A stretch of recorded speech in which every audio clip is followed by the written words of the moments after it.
हिंदुओं के साथ साथ इस्लाम के लिए क्यों खास है भांग। दोस्तों, वैसे तो नशीली चीजों का सेवन करना बुरी बात होती है, लेकिन भांग को लेकर हमारे हिंदू धर्म में खास मान्यता है, क्योंकि ये भगवान शिव पर चढ़ाई जाती है।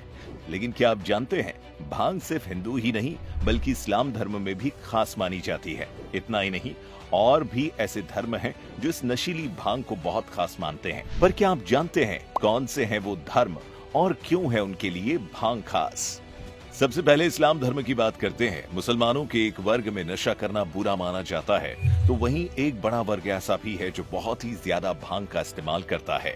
यूनान की चिकित्सा पद्धति जो मुसलमानों ने भी अपनाई हुई है, उसमें भी भांग के पेड़ को नर्वस सिस्टम से जुड़ी बीमारियों के इलाज के लिए इस्तेमाल किया जाता है। इतना ही नहीं, ऐंठन और दर्द से छुटकारा पाने के लिए भी वो लोग इसका प्रयोग करते हैं।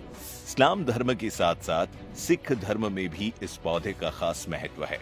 बताया जाता है कि युद्ध के समय जब सिख सैनिक घायल हो जाते थे, तो उनके घावों को ठीक करने और चोट के दर्द को कम करने के लिए भांग को एक दवा के रूप में अलग अलग तरह से इस्तेमाल किया जाता था, खास तौर से घावों को सुन्न करने के लिए। दवा के रूप में इस पौधे के उपयोग की परंपरा के कुछ अवशेष आपको अभी भी निहंग सिख संप्रदाय के लोगों में कभी कभी देखने को मिल सकते हैं। अब बात करते हैं हिंदू धर्म की।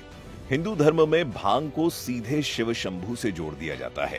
तो दोस्तों, इसी बात पर कमेंट में एक बार हर हर महादेव लिखना ना भूलें। वहीं आयुर्वेद में इसे औषधि के रूप में माना जाता है। आपको बता दें, आयुर्वेद हमारे देवताओं के उपचार करने की एक पद्धति है जिसका इस्तेमाल आज भी किया जाता है। अथर्ववेद की बात करें तो इस वेद में भांग के पौधे को पृथ्वी के 5 पवित्र पौधों में से एक बताया गया है। भांग के पौधे को खुशी का स्रोत या खुशी देने वाला पौधा बताया गया है। इस बात को आप वैज्ञानिक दृष्टि से आसानी से समझ पाएंगे।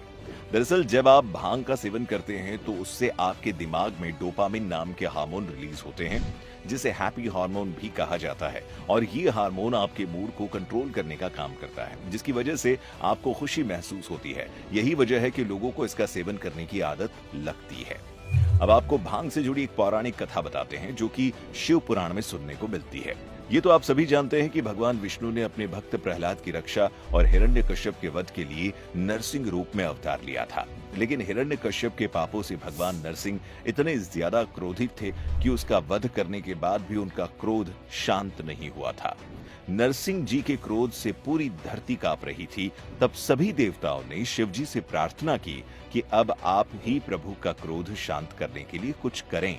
देवताओं की प्रार्थना सुनकर भगवान शिव ने शालभ अवतार लिया, जिसमें आधा रूप गरुड़ का था और आधा सिंह का।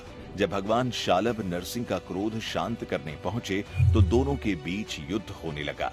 उस प्रलयकारी युद्ध में शालभ भगवान ने नरसिंह जी को हरा दिया और तब जाकर नरसिंह का क्रोध शांत हुआ।